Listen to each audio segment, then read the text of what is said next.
প্রশ্ন, সিগারেট খাওয়া হারাম না মাকরুহ?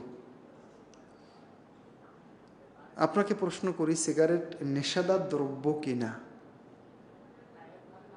আপনি কি উত্তর দিচ্ছেন?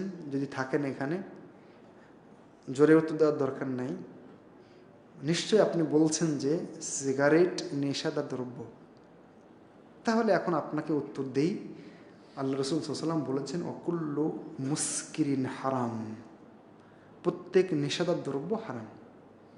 তাহলে আল্লাহ রসুলের ভাষা থেকে আপনি পেয়ে গেলেন যে নেশাদার দ্রব্য যেটাই হোক না কেন, সিগারেট হোক, ফেন্সিডিল হোক, গাঁজা হোক, ইয়াবা আকারে হোক, ট্যাবলেট আকারে হোক, ইনজেকশন আকারে হোক, যেভাবেই আপনি আপনার শরীরে নেন না কেন, সেটাই হারাম।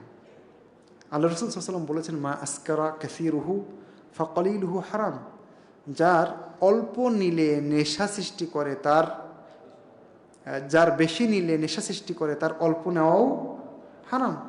তো তামাক এক সর্বসম্মতিক্রমে নেশাদার দ্রব্য, তাই না? সুতরাং এটা আপনি যেভাবেই নেন না কেন, এটা হারাম না, হারাম হবে।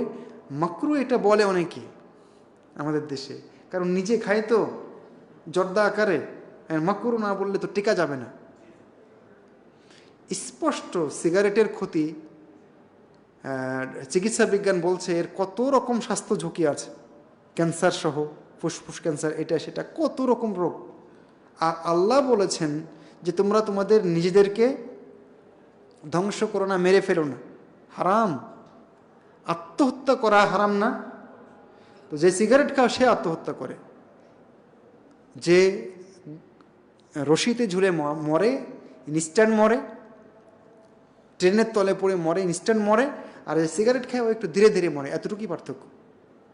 সুতরাং একজন মানুষ তার নিজেকে ক্ষতি করতে পারে না। আপনি যেদিক দিয়ে আসেন না কেন, সিগারেট হারাম, হারাম এবং হারাম।